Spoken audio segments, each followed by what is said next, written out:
Bonjour diddly order everybody. How you all doing? I hope you all had a great Christmas or whatever holiday you celebrate. Today I thought I'd get back to reviewing Transformers, and I thought I'd start off with a great one. Here is Transformers War for Cybertron Kingdom Optimus Primal, and I managed to pick this figure up from the fine folks over InDemandToys. They're a great store, I use them for nearly all of my purchases, and I highly recommend them. Go check them out. They've got Earthrise, they've got Earthrise figures still in stock, and Kingdom figures still for order, so yeah, go check them out. So I'm pretty sure you all know how I do things around here. I'll just go into a little bit of a backstory of the character. Now, Optimus Primal, great character, came from the 90s TV series Transformers Beast Wars, which was like the first CGI Transformers show. And I loved it as a kid, because I think I was maybe 9 or 10 when I first saw it. You can only really see it every bank holiday Monday, like one episode at a time on ITV. So I was very slowly drip fed it, but I still loved it. It was a story of the descendants of the Autobots, the Decepticons, the Maximals and the Predacons, and a crew of Maximals and a crew of Predacons crash landing on a unknown planet. Spoiler alert, it was prehistoric Earth. Time travel was involved, very weird. And you had Optimus Primal and his Maximals against Megatron, not the original Megatron, but another fellow who named himself after, not Megatron in fact, he's actually named after Megatronus, a different Megatron, but yeah, his Predacons. And it was brilliant. I loved it. It was a great TV show. I might even do a video on the show in general another time. And as you can imagine, there were a lot of Optimus Primal figures made at the time. The very first one was actually not a gorilla. It was a bat, but I'll leave that for another time. The first figure I actually had of him was the original Ultra class, which was the largest class at the time, Optimus Primal, and it was a great looking gorilla to robot transformer. It was so good in fact that, I think 10 years later they sort of polished up and slightly remoulded the mould, or retooled the mould, to re-release it yet again in another great figure. And what was really good was the CGI model actually really closely followed the way the toy worked, so at the time Transformers, especially Beast Wars, were a bit iffy in how they transformed, but Optimus Primal worked really well. And that was it for a long time. Then we got a Masterpiece version. There were a few ones in between, but I'll skip them. We got a Masterpiece version, really great, followed the CGI model really well. Though in my personal opinion, they smoothed down all like the gorilla mold to match the very smooth appearance of the CGI model, which is a shame, because like the original toy had really great like modelled in, sculpted fur detail and fur texture that I think the Masterpiece was missing. So, but they did do other versions of that Masterpiece which implied the furriness through paint, but yeah.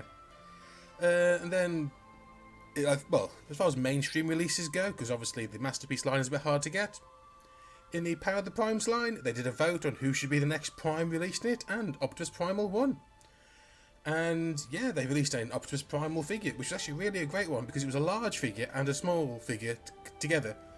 And between it showed off all the different forms Optimus Primal took in the course of the series. If you really want to get like a more in-depth detailed idea of the character, I recommend checking out Chris McFeely's The Basics on Optimus Primal. I'll throw a link up, but go check that out, it's really worth a watch. But yeah, that brings us up to today and this figure, the sort of like, in my opinion, like the best figure in the first wave of Earthrise figures. Though I haven't actually had Megatron yet, so until he arrives, I can't really imagine him beating it, but you never know. Anyway, yeah, let me get on to the review proper. Okay, here we go.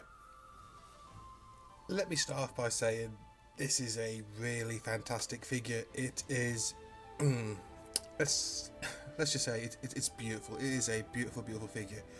I'll start off in robot mode.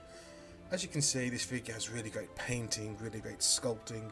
All the fur detailing is sculpted on it, adds a real realness to the figure. A real authenticity to the figure. It looks really good. The paint is beautifully done. The show accuracy is brilliant. But they do make small changes. I actually think they're improvements over the show. Like, for instance, the hips on this figure are blue, while in the original CGI model they were red, but having that little bit extra bit of blue really helps with the colour balance of the figure. And articulation wise, this figure is articulated brilliantly. It has butterfly joints, for God's sake. I can't remember the last Transformer I had with butterfly joints.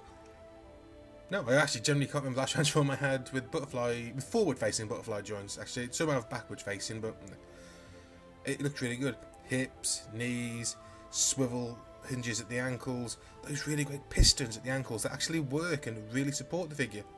Even the monkey, well, gorilla mode toes at the back for heels, they move, they really help. But having that sort of like pivoting at the front and back, you get some really dramatic poses out of it. Not only that, but the figure comes with some great accessories. Okay, it comes with 2 great accessories, but they're great. A pair of swords, which are the same swords he had as a G1 toy. Well, as the Beast Wars G1 toy. I'll just refer to it now as G1. They look really good. They're actually slightly referential, I think, to the original Bat Optimus Primal toy, but they might not be, but I think they are. They're cast in the same blue as the blue part of his body with some silver paint for the blades. They look brilliant. They straw on his back in 2 little notches, and with the way the figure's articulated, you can genuinely have him going around there and reaching for them, and it looks really good. And that great articulation gives him some really great poses with them. Not only that, but the figure also comes with integrated weaponry, like I had in the show. A pair of arm blasters can be deployed from each arm, and a little bit of finagling with getting the back open and folding them out. 2 shoulder cannons, which yet again he had in the show. They look really great. And they are Siege / Earthrise Blast Effect compatible. I haven't put any on because none of the ones I have really look good on it, but they are compatible, and they look great on them. Well, probably ones other than the ones I have will look great on them, but, you know. Primal can make full use of the fossilizers. In this case, the only one I've got at the moment is Paleotrex, and he can wield them as weapons. He doesn't have any 5mm ports in his body, strangely though, but I think that's a necessary sacrifice to help him have such a brilliant mould, and he doesn't really need them. Well, he might have... No, he's good without them. His hands have moulded in, like, the 5mm port in the hand, so even with his openable fingers, folks, he has openable fingers. Open or close, that port still remains usable. Now, because of, like, the size of his hands, it's kind of tricky to get, like, small 5mm nubs to fit in. But, as you can see, using the very long neck piece from Paleotrex, I was able to make a very impressive, in my humble opinion, bone blade or bone sword. Looks really good, and the rest of Paleotrex sits okay in his other hand as a giant shield / mace. Shield / mace. That's really hard for me to say for some reason. And because of the strength of the joints, you can hold these up really well, and it's not difficult to balance the figure, so you get some really nice dramatic poses with him. And he looks good as like a techno-barbarian. I think this is kind of a theme that's sort of predicated throughout the whole of Kingdom so far, is this robots, they're robots, but they're using low-tech solutions like bone weaponry, and like very few of them come with like actual guns, apart from like the built-in weapons with Prime and some things from Rat Trap. None of them really have weapons or guns. Weapon guns, either way. And yeah, this figure looks really good wielding these ones. Comparing Primal to some other figures in my collection, I think the first one I've got to get out of the way is comparing him to Earthrise Leader Class Optimus Prime, his predecessor, his ancestor. Obviously, they don't scale the way they did in the Beast Wars cartoon, because Beast Wars, Maximals and Predacons were actually like human size. But here, they scale up as being giant, so he's more King Kong, less Mighty Joe Young. But the two look good together. He works really with Optimus. Optimus looks bigger, which is great because he's a leader class figure. But Primal maybe has better... I don't know, he's a chunkier monkey. A chunky monkey, yeah. And the two look really good together. Of course, we can compare him to other figures. Here he is next to Cheetor. Another great figure from this line, by the way. I will review him later on. They scale well together. They follow the show scaling really well. And they look really good. Here he is with Rat Trap. Rat Trap is a core class figure, and I think he suffers from being too small. Like, really, they should have done with him what they did with Cliff Jumper and that mould, and made him small for deluxe, because he seems too small as a core class figure. But still, they work. They work together. And finally, here he is with the other deluxe I picked up from the wave, not including Paleotrex. I wasn't going to turn him into robot mode. That took forever. Well, it didn't, but I couldn't be bothered. Here he is next to Black Arachne, a future Maximal / current Predacon. At this point in the Kingdom story, I suppose. Yeah, again, look good together. I recommend them. You know, if you're going to have any of them, get all of them. They look great. And yeah, Primal looks really good with his Maximal crew. I have no complaints about this guy with all these great figures. Transforming Primal into Beast Mode is really simple if you had the original toy, even if you watch the TV show, because it follows the on-screen / original toy transformation model almost perfectly. The back opens up and you have to flip a few things around, the way the gorilla head and the robot head swap places. Really cool, but what you're left with is a beautiful gorilla mold. It's amazing. It looks more realistic than the old CGI model used to, but it has such character in it. It looks amazing, and it also carries over the pegs having the sword storage for his for his swords. So you can have a gorilla carrying the weapons, which I don't mind as much because, you know, he's an ape or a primate, or I'm not entirely sure what gorillas come under, but he's an intelligent creature, so him having the swords looks good. Not only that, but apart from his like default knuckle dragging form, you can change the legs slightly, and he ends up with a more upright gorilla mode, should I say? Yet again, it looks amazing. It is definitely not his. How can I put this? It looks different enough from his robot mode not to just simply think like, oh, you just turned some parts around. He genuinely looks like a completely different figure. Yes, you have some kibble showing up on the back of the legs. You can't really hide that. The original toy couldn't. Masterpiece really can't do it either.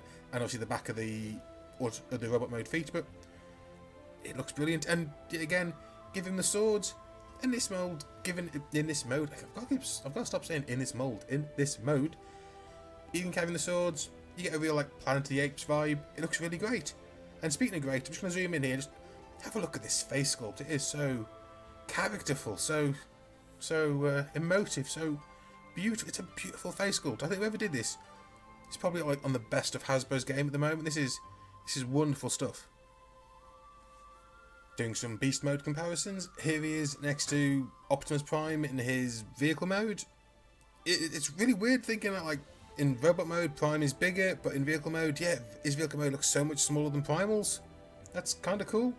And if you want, you can always have have Optimus Primal riding on top of Optimus Prime. You know, like say a surfboard, a gorilla on a surfboard. Who'd have thought? And of course, here he's next to some other figures. Next to Cheetor, they scale really well in beast modes. Like they did on the show, they look really good together. Though weirdly, he makes Cheetor look slightly not as good because Cheetor's face is slightly less expressive or emotive, but still looks good. Here he's next to Rat Trap. Rat Trap actually looks more in scale in beast mode than he did in robot mode. I think like because you expect a rat to be smaller, him being bigger sort of helps. But yeah, it looks really good. And finally, here he is with Black Arachnia, whose beast mode still creeps me the hell out. That's an amazing beast mode. I can't wait to get under her review in a couple of days. But they scale well together. They look really, really good together. Okay, so what do I think of this figure overall? I love this figure. It was the one that sold me on getting the Kingdom line, and I've not been disappointed by it. It looks brilliant. It feels brilliant. It's a joy to transform. It's a joy to pose, to play with. It hits all these nostalgic twinges, which I really love, and I can hear Optimus Primal's voice every time I play with it. Every time I just look at it. It's a beautiful figure, and I honestly cannot recommend this figure enough. Just if you can get it, you will not be disappointed. Okay folks, well, that's it. Hope you had a good time, and as always, stay safe, stay sane, and I'll see you next time. Ta-da!